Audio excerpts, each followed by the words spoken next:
Es una enfermedad que no está tan extendida como el MAEDI que os contaba Sandra, pero que cuando se busca se encuentra. En las explotaciones que tenemos nosotros sangradas de los últimos años, del 2012 para adelante, que ya teníamos de todas maneras resultados positivos anteriores, tenemos una prevalencia más o menos de, bueno, no sé, igual no se puede llamar prevalencia, pero tenemos un 8%, 10% de ganaderías positivas dentro de las ganaderías sangradas.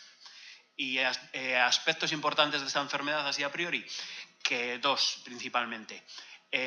Cuando la brucela llegaba a una ganadería se extiende muy rápidamente. En pocas semanas tenemos, pues de un macho que nos haya llegado o alguna hembra portadora, tenemos la enfermedad extendida a más machos de la ganadería.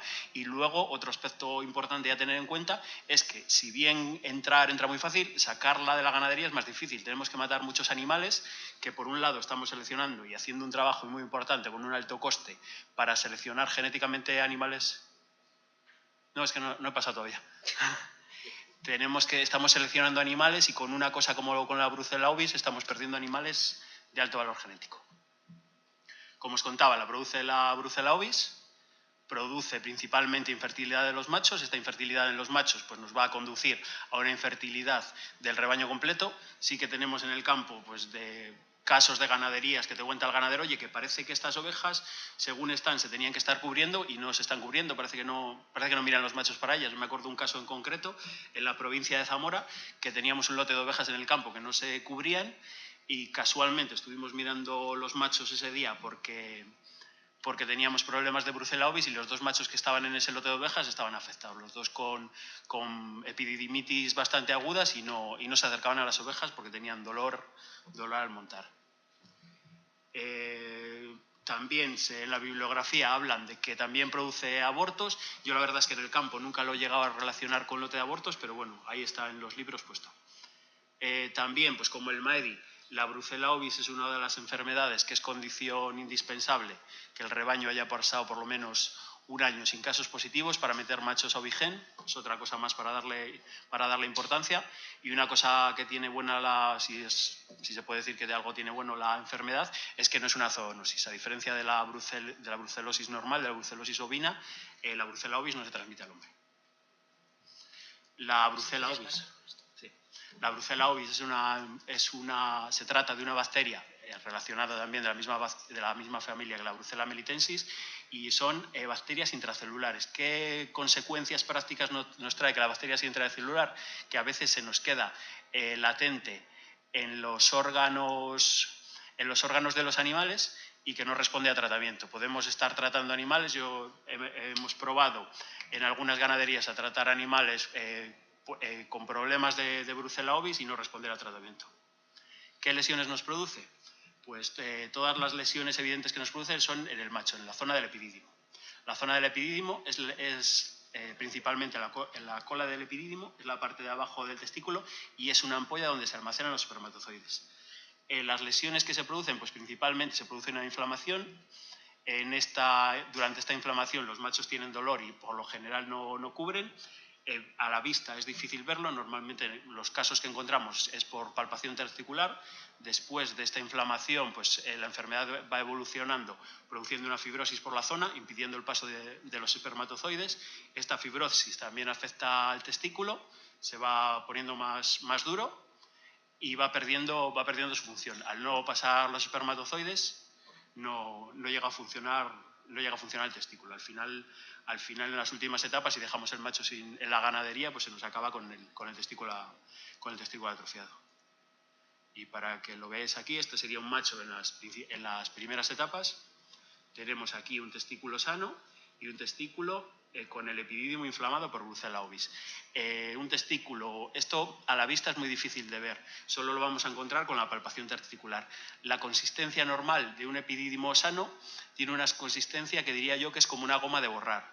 Cuando está inflamado, en las primeras etapas la consistencia no la pierde, pero sí que aumenta de tamaño y luego más adelante, cuando tenemos ya la etapa de fibrosis, esta consistencia de goma de borrar se va endureciendo y nos va dando un toque como si dijéramos de consistencia de madera. Va aumentando la consistencia. Y al final, como os decía, pues los testículos van disminuyendo de tamaño hasta que al final quedan atrofiados. Puede ser unilateral, que es lo que se encuentra la mayoría de las veces en infecciones no demasiado grandes, o bilateral, que se encuentran muchos machos, y estos machos que tienen el proceso en los dos testículos, pues quedan estériles del todo. Algunos machos que los tienen unilateral en un testículo solo también quedan inservibles para la monta, porque al tener dolor rehusan la monta. Y otro aspecto importante a la hora de no quedarnos con estos machos, aunque hayan pasado la enfermedad y tengan el testículo atrofiado, es que la tasa de contagio es muy alta. Y tampoco sabemos a ciencia cierta pues, qué machos de los que han pasado la enfermedad siguen excretando la bacteria, es imposible saberlo. Las fuentes de contagio siempre son los animales enfermos o portadores. ¿Qué dificultad tiene esta enfermedad? Pues que al ser, como os decía antes, una bacteria intracelular, a veces está enmascarada, a veces los machos los sangramos y nos dan negativos, los traemos a la enfermedad, los traemos a la explotación y más adelante pues, nos pueden salir positivos. Lo mismo pasa con los machos afectados. Si tenemos machos con un problema clínico, con una epididimitis clínica, y a veces esos machos no salen negativos en los análisis. Igual no salen negativos ahora y dentro de 6 meses ese macho nos va a salir positivo otra vez. Y como siempre, pues la enfermedad llega por la entrada de machos enfermos o portadores, o en el caso vuestro es más complicado, pero el nuestro es más fácil, cuando las ovejas salen al campo, si pasan por caminos, por bebederos, si comparten pastos con otros animales que puedan tener la enfermedad. También en la bibliografía habla de que puede quedar latente también en machos cabríos y en vacuno, sin afectarles la enfermedad a ambas especies. ¿Principales vías de contagio? Pues el contagio, la vía sexual es la vía más importante de contagio. Los machos se van a contagiar sobre todo durante la monta. Tenemos machos afectados con una alta concentración de Brucella ovis en semen. Esos machos van a cubrir hembras. Las hembras, por lo general, excluimos los abortos que os decía que estaban en la bibliografía, se van a quedar como portadoras. Exactamente no se sabe el tiempo que se quedan como portadoras, pues en algunos tratados habla de 2 meses, en otros tratados habla de hasta 1 año, lo desconocemos. Y ese nivel de portadoras va a ser la que contagie a nuevos machos. Aquí en esta diapositiva os voy a contar el caso de 5 ganaderías que tenían problemas sucesivos de años anteriores de machos positivos y machos con síntomas clínicos de Brucella ovis, y que en el 2012, al ver que estos problemas persistían, nos pusimos en contacto con la Junta y trazamos un plan de saneamiento para la Brucella ovis. Estos rebaños se sangraron todas las hembras y, como veis, en el primer rebaño se sangraron 1.801 ovejas y salieron 164 hembras positivas, el 9% del rebaño. El segundo rebaño, pese a tener machos positivos que se habían sacrificado en años anteriores, no salió ninguna oveja positiva. Tercer rebaño con 12 positivas, cuarto rebaño con 2 positivas y quinto rebaño con 34 ovejas positivas. Todos estos animales, aún no siendo obligatorios, se sacrificaron.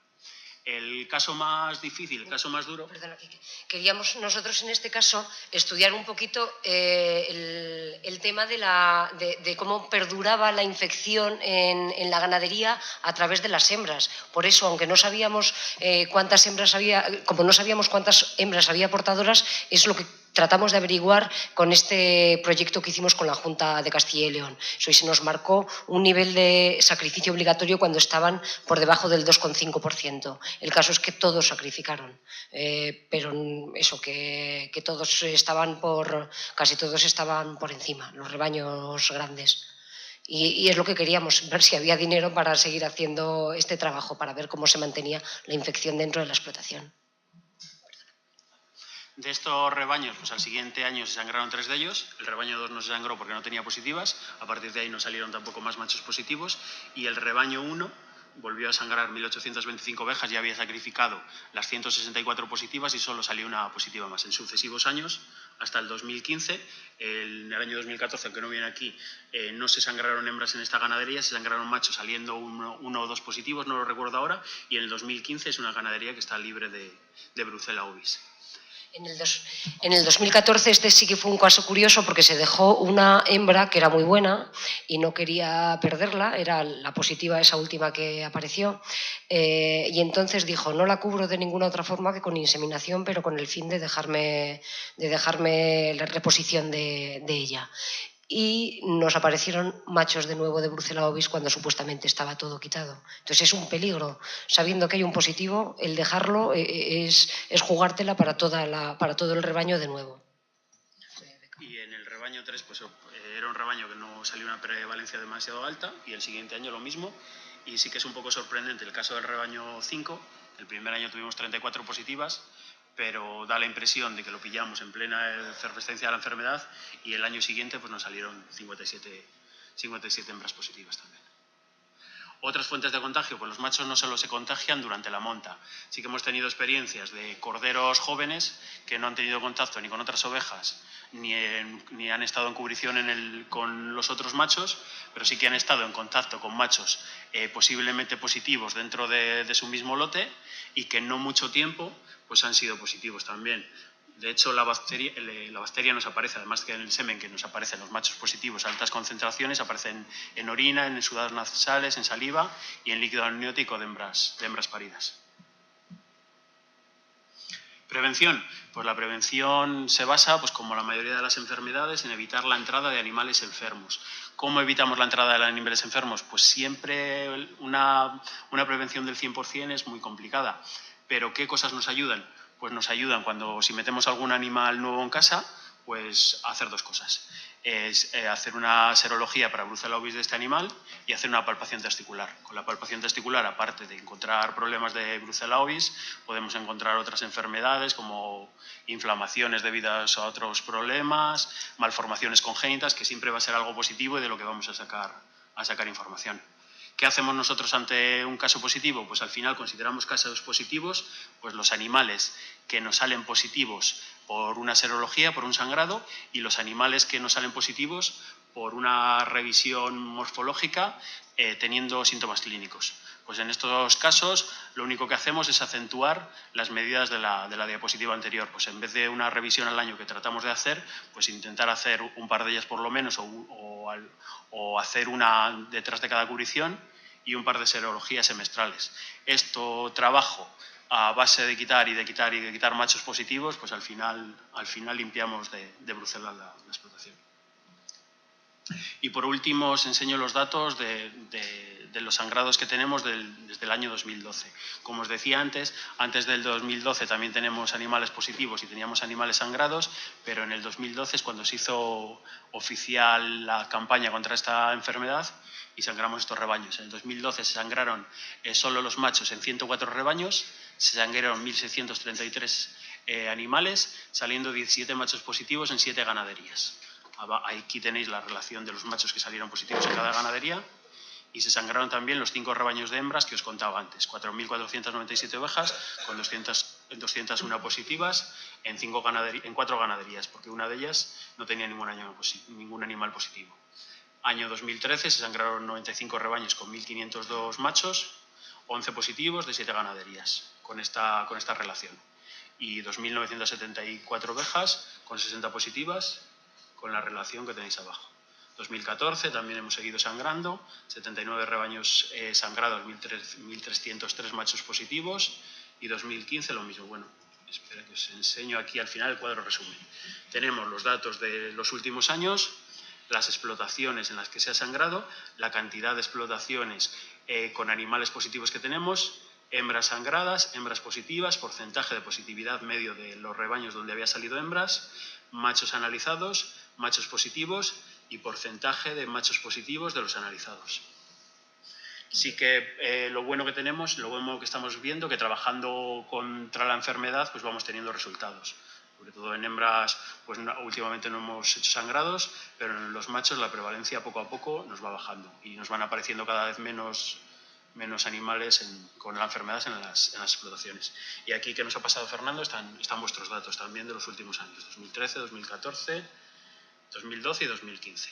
Las explotaciones que habéis sangrado, con las explotaciones positivas que tenéis, hembras que habéis sangrado sin que os salga ninguna hembra positiva, machos analizados y machos positivos.